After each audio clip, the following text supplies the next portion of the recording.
ലിജു കൂടി നമ്മളോടൊപ്പം ടെലിഫോൺ ലൈനിൽ ചേരുകയാണ്. ലിജു, ഇക്കാര്യത്തിൽ ഇപ്പോൾ ജി സുധാകരൻ വലിയ രീതിയിലുള്ള അമർഷം രേഖപ്പെടുത്തിക്കൊണ്ടേയിരിക്കുന്ന കാലങ്ങളായിരുന്നു. അതിലിപ്പോൾ അതിവൈകാരികമായിട്ടൊരു കുറിപ്പ് കൂടി അദ്ദേഹം പറഞ്ഞു വെച്ചുകൊണ്ട് ഇനി മെമ്പർഷിപ്പിലേക്ക് ഇല്ല എന്നുള്ളത് അദ്ദേഹം തുറന്നു പറയുകയാണ്. അത്രത്തോളം അമർഷം അങ്ങനെ പുകയുകയാണ് ആലപ്പുഴയിലെ സാഹചര്യത്തിൽ. താങ്കൾ എങ്ങനെയാണ് ഈ സാഹചര്യത്തെ നോക്കിക്കാണുന്നത്? എന്തൊക്കെയാണ് പ്രതീക്ഷിക്കുന്നത്? ജി സുധാകരന്റെ ഈ നിലപാടിനെ എങ്ങനെ പാർട്ടി പരിഗണിക്കുമെന്നൊക്കെയാണ് താങ്കൾ നോക്കിക്കാണുന്നത്? ലിജുവിന്റെ ഫോൺ കട്ടായിട്ടുണ്ട്.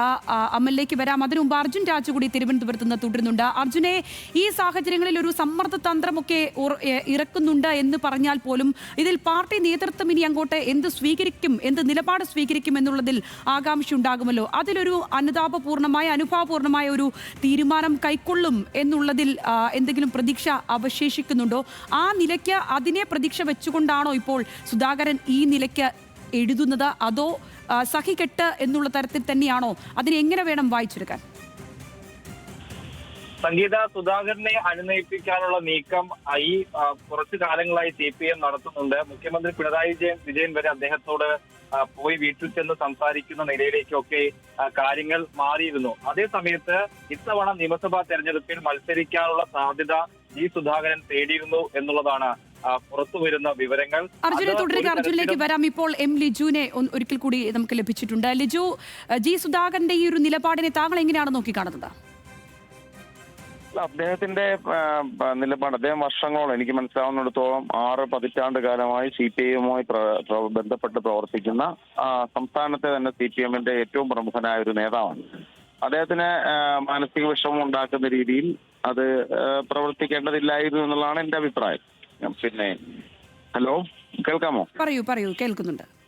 അപ്പൊ പക്ഷെ അത് അവരുടെ പാർട്ടിയിലെ ഒരു ആഭ്യന്തര വിഷയമാണ്. എന്താണ് എന്നതിന്റെ വിശദാംശങ്ങൾ നമുക്ക് പൂർണ്ണമായും അറിയില്ല. അദ്ദേഹത്തിന്റെ ഫേസ്ബുക്ക് പോസ്റ്റിലൂടെയുള്ള വിവരങ്ങൾ മാത്രമാണ് അറിയാൻ സാധിക്കുന്നത്. ഫേസ്ബുക്ക് പോസ്റ്റിൽ പറയുന്ന കാര്യങ്ങൾ ശരിയാണെങ്കിൽ അത് അദ്ദേഹത്തോടുള്ള ഒരു സമീപനം വളരെ ക്രൂരമായിപ്പോയി. 5 വർഷക്കാലമേ അദ്ദേഹത്തെ പാർട്ടിയുടെ പൊതുപരിപാടികൾ അടുപ്പിക്കാതിരിക്കുക, അദ്ദേഹത്തിന്റെ സ്ഥാനാർത്ഥിത്വത്തെ സംബന്ധിക്കുന്ന ചോദ്യങ്ങൾ പരിഹാസോദ്യോതകമായി അദ്ദേഹത്തോട് അങ്ങനെ പ്രതികരിക്കുക എന്നത് ജി സുധാകരനെ പോലൊരു വളരെ സീനിയറായ ഒരു പൊതുപ്രവർത്തകനോട് ചെയ്യേണ്ട ഒരു ശൈലിയല്ല.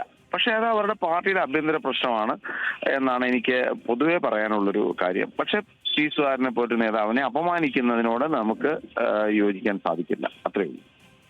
അവിടുത്തെ ഈ ആഭ്യന്തരമായിട്ടുണ്ടായിരിക്കുന്ന പ്രശ്നങ്ങൾ ഇപ്പോൾ സുധാകരൻ കൃത്യമായി പറഞ്ഞു വെക്കുന്ന കാര്യങ്ങളെ രാഷ്ട്രീയപരമായി ഏത് രീതിയിലാണ് അവിടെ കോൺഗ്രസ് നോക്കിക്കാണുന്നത്?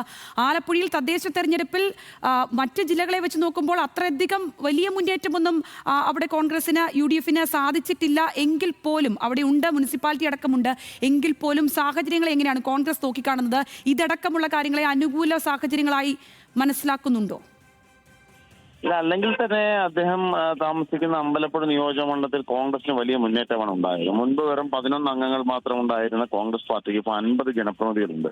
ഒരു പഞ്ചായത്തുകളും കോൺഗ്രസ് അവിടെ ഉണ്ടായിരുന്നില്ല. എന്നാൽ പുന്നപ്ര സമരഭൂമി നിലനിൽക്കുന്ന പുന്നപ്ര ഉൾപ്പെടെ പുന്നപ്ര തെക്ക് പഞ്ചായത്തും പുറക്കാട് പഞ്ചായത്തും ഇന്ന് കോൺഗ്രസ് ആണ് ഭരിക്കുന്നത്. അവിടുത്തെ ബ്ലോക്ക് പഞ്ചായത്ത് കേവലം ഒരു സീറ്റ് ഉണ്ടായിരുന്ന സ്ഥലത്ത് ഇന്ന് ബ്ലോക്ക് പഞ്ചായത്ത് ഭരിക്കുന്നത് കോൺഗ്രസ് പാർട്ടിയാണ്. ജില്ലാ പഞ്ചായത്ത് സീറ്റ് ജയിച്ചത് കോൺഗ്രസ് ആണ്. ആലപ്പുഴ നഗരസഭ ജയിച്ചത് കോൺഗ്രസ് ആണ്. അപ്പോൾ ആ അമ്പലപ്പുഴ നിയോജകമണ്ഡലത്തിൽ ഈ പ്രശ്നങ്ങൾ ഉണ്ടാകുന്നതിന് മുമ്പ് തന്നെ കോൺഗ്രസിന് വലിയ മുന്നേറ്റമുണ്ട് എന്നത് ഒരു യാഥാർത്ഥ്യമാണ്. അപ്പോൾ അദ്ദേഹത്തെ, ഞാൻ പറഞ്ഞല്ലോ, ജി സുധാകരനെ പോലും മുതിർന്ന നേതാവിനെ അപമാനിക്കുന്നത് CPM പാർട്ടി പ്രവർത്തകർക്കിടയിൽ തന്നെ വേദന ഉണ്ടാക്കുമെന്നാണ് ഞാൻ കരുതുന്നത്. കൂടാതെ പൊതുസമൂഹത്തിനും ഇത്തരത്തിലുള്ള സമീപനത്തോട് യോജിപ്പില്ല. ഞാൻ നേരത്തെ പറഞ്ഞ കാര്യത്തെ വീണ്ടും ആവർത്തിക്കാൻ ആഗ്രഹിക്കുന്നു. ഞങ്ങൾക്ക് രാഷ്ട്രീയ നേട്ടം ഒന്നും തന്നെ ഞങ്ങൾ കാണാൻ ആഗ്രഹിക്കുന്നില്ല. അദ്ദേഹത്തെ പോലത്തെ പൊതുപ്രവർത്തകനെ വ്യക്തിപരമായും രാഷ്ട്രീയമായും അപമാനിക്കുന്നത് ശരിയല്ല എന്ന അഭിപ്രായമാണ് ഒരു പൊതുപ്രവർത്തകൻ എന്നതിൽ എനിക്കുള്ളത്. സമൂഹം അങ്ങനെ തന്നെ കാണും എന്നാണ് ഞാൻ കരുതുന്നത്. ശരി, വളരെയധികം നന്ദി ശ്രീ ലിജു ഈ ഘട്ടത്തിൽ നമ്മളോട് സംസാരിച്ചതിന്. അർജുൻ രാജ തിരുവനന്തപുരത്ത് നിന്ന് തുടരുന്നുണ്ട്. അർജുനെ, ഈ പൊതുസമൂഹത്തിൽ ഇതുണ്ടാക്കുന്ന ഇമ്പാക്റ്റ് അത് എത്രത്തോളം ഉണ്ടാകും? അത് ജി സുധാകരൻ എന്ന് പറയുന്ന നേതാവിനെ CPMന് എന്ന പോലെ തന്നെ അത് പൊതുജന മധ്യത്തിൽ ഇടത് സഹയാത്രികർക്ക് മാത്രമല്ല എല്ലാവർക്കും സ്വീകാര്യതയുള്ള ഒരു വ്യക്തിത്വമാണ്. പലപ്പോഴായി പല കാര്യങ്ങളെ തുറന്നു പറഞ്ഞതിൻ്റെ പേരിലൊക്കെ പലപ്പോഴായി വിമർശിക്കപ്പെടുകയും അതോടൊപ്പം തന്നെ ഉറച്ചു നിൽക്കുകയും ഒക്കെ ചെയ്തിട്ടുള്ള, അങ്ങനെ വിവിധ മാനങ്ങളിലൂടെ കടന്നു വന്നിട്ടുള്ള പ്രസിദ്ധനായിട്ടുള്ള ഒരു പൊതുപ്രവർത്തകൻ കൂടിയാണ് ജി സുധാകരൻ. അദ്ദേഹം ഇങ്ങനെ ഒരു കാര്യം പൊതുമധ്യത്തിലേക്ക് ഇത്രയധികം വൈകാരികമായി പറഞ്ഞു വെക്കുമ്പോൾ അതിനെ പൊതുസമൂഹം ഏത് രീതിയിൽ മനസ്സിലാക്കും? അത് തെരഞ്ഞെടുപ്പിൽ പ്രതിഫലിക്കാനുള്ള സാധ്യതകൾ അങ്ങനെയുണ്ടോ? അങ്ങനെ മനസ്സിലാക്കണോ ഈ ഘട്ടത്തിൽ? പൊതുരംഗത്തും വളരെ ജനകീയനായിട്ടുള്ള മന്ത്രി എന്ന നിലയ്ക്കടക്കം ശ്രദ്ധേയമായിട്ടുള്ള സാന്നിധ്യമാണ് ജി സുധാകരൻ. പാർട്ടി പ്രവർത്തകർക്ക്, ആലപ്പുഴയിലെ പാർട്ടി പ്രവർത്തകർക്ക് എന്ന പോലെ തന്നെ പൊതുരംഗത്തും വളരെ സ്വീകാര്യനായിരുന്നു. അഴിമതിയില്ലാത്ത മന്ത്രി, എല്ലാ കാര്യങ്ങളിലും കൃത്യമായി ഇടപെട്ടിരുന്ന മന്ത്രി, പൊതുമരാമത്ത് മന്ത്രി എന്ന നിലയ്ക്കൊക്കെ വലിയ സ്വീകാര്യത അദ്ദേഹത്തിന് മുൻപ് തന്നെ ഉണ്ടായിരുന്നു. അത് സ്വാഭാവികമായും അദ്ദേഹത്തെ പോലെ ഒരാൾ ഈ പാർട്ടിയിൽ നിന്നൊരു അകൽച്ച കാണിക്കുന്നത് സ്വാഭാവികമായും പൊതുജനത്തിലും പ്രതിഫലിക്കും എന്നുള്ള കാര്യത്തിൽ സംശയമില്ല. അതിനൊപ്പം തന്നെയാണ് ആലപ്പുഴയിലെ പാർട്ടിയിലും ഇത് വലിയ രീതിയിലുള്ള ഒരു പ്രതിസന്ധി ഉണ്ടാക്കുമെന്നും പറയേണ്ടി വരും. പ്രത്യേകിച്ച് നിയമസഭാ തെരഞ്ഞെടുപ്പൊക്കെ അടുത്തിരിക്കെ ഇങ്ങനെ ഒരു വിമത ശബ്ദം പ്രധാനപ്പെട്ട ആലപ്പുഴയിലെ ഏറ്റവും പ്രധാനപ്പെട്ട നേതാക്കളിൽ ഒരാളാണ് ജി സുധാകരൻ. അദ്ദേഹത്തിന്റെ ഭാഗത്തു നിന്ന് തന്നെ പാർട്ടി നേതൃത്വത്തിനെതിരെ വിമർശനം വരുന്ന ഘട്ടത്തിൽ അത് തെരഞ്ഞെടുപ്പിലടക്കം സ്വാധീനിക്കാനുള്ള ഒരു സാഹചര്യം തന്നെ നിലനിൽക്കുന്നുണ്ട്. ഇക്കാര്യത്തിൽ അദ്ദേഹം ഒരു ഘട്ടത്തിൽ കോൺഗ്രസിന്റെ പരിപാടികൾക്ക് അകത്തടക്കം പങ്കെടുക്കുന്ന നില സ്വീകരിച്ചിരുന്നു. CPM നേതൃത്വത്തെ വിമർശിക്കുന്ന നിലയിലേക്ക് കാര്യങ്ങൾ മാറിയിരുന്നു. ഈ സർക്കാരിനെതിരായിട്ടുള്ള വിമർശനങ്ങൾ അദ്ദേഹം പരസ്യമായി പറയുന്ന നിലയിലേക്കൊക്കെ എത്തിയിരുന്നു.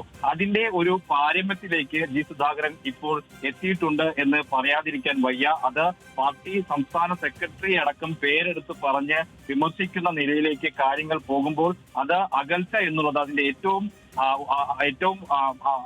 പാരമ്യത്തിലേക്ക് എത്തുന്ന നിലയിലേക്ക് കാര്യങ്ങൾ മാറുകയാണ്. CPM-നെ സംബന്ധിച്ചിടത്തോളം കൈവിട്ടു പോകുന്ന നിലയിലേക്ക് കാര്യങ്ങൾ മാറുന്നു എന്നുള്ള കാര്യം അറിയണം. ഒപ്പം എടുത്തു പറയേണ്ടത് CPM-ന്റെ സംസ്ഥാന സെക്രട്ടേറിയറ്റ് നടക്കുകയാണ്. നിയമസഭാ തെരഞ്ഞെടുപ്പിൽ ആരൊക്കെ മത്സരിക്കണമെന്നുള്ള കാര്യം അന്തിമമായി തീരുമാനിക്കാനുള്ള ചർച്ച ഇവിടെ AKG സെന്ററിൽ AKG സെന്ററിൽ നടക്കുന്ന ഘട്ടത്തിലാണ് ജി സുധാകരൻ ഇങ്ങനെ ഒരു പോസ്റ്റ് ഇടുന്നത് എന്നുള്ളതും അതിന് രാഷ്ട്രീയ മാനമായി തന്നെ കാണേണ്ടി വരും. സ്വാഭാവികമായും CPIM നേതൃത്വം വലിയ രീതിയിലുള്ള പ്രതിസന്ധിയിലേക്ക് പോവുകയാണ്. സംസ്ഥാന കമ്മിറ്റിയിൽ ഉണ്ടായിരുന്ന ഒരാൾ, ദീർഘകാലം MLA ആയിരുന്ന, മന്ത്രിയായിരുന്ന, മികച്ച ഇമേജുള്ള ഒരു നേതാവ് പാർട്ടി നേതൃത്വത്തെ വെല്ലുവിളിക്കുകയാണ്. ആ പാർട്ടി നേതാക്കൾക്ക് തന്നെ താല്പര്യമില്ല, തന്നെ അവഗണിക്കുകയാണ്, പല പരിപാടികൾക്കും പങ്കാളിത്തം നൽകുന്നില്ല എന്നതുൾപ്പെടെയുള്ള ഗുരുതരമായിട്ടുള്ള വിമർശനങ്ങൾ ചൂണ്ടിക്കാട്ടിക്കൊണ്ട് പാർട്ടി സെക്രട്ടറിക്ക് തന്നോട് പരിഹാസമാണെന്ന് പരസ്യമായി പറഞ്ഞുകൊണ്ടാണ് ഈ വിമത സ്വരം ഉയർത്തുന്നത്.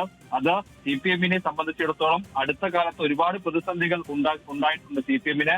അതിൽ ഏറ്റവും പ്രധാനപ്പെട്ടത് എന്ന നിലയ്ക്ക് ജി സുധാകരന്റെ ഈ വിമത സ്വരത്തെ കാണേണ്ടി വരും. സംഗീത.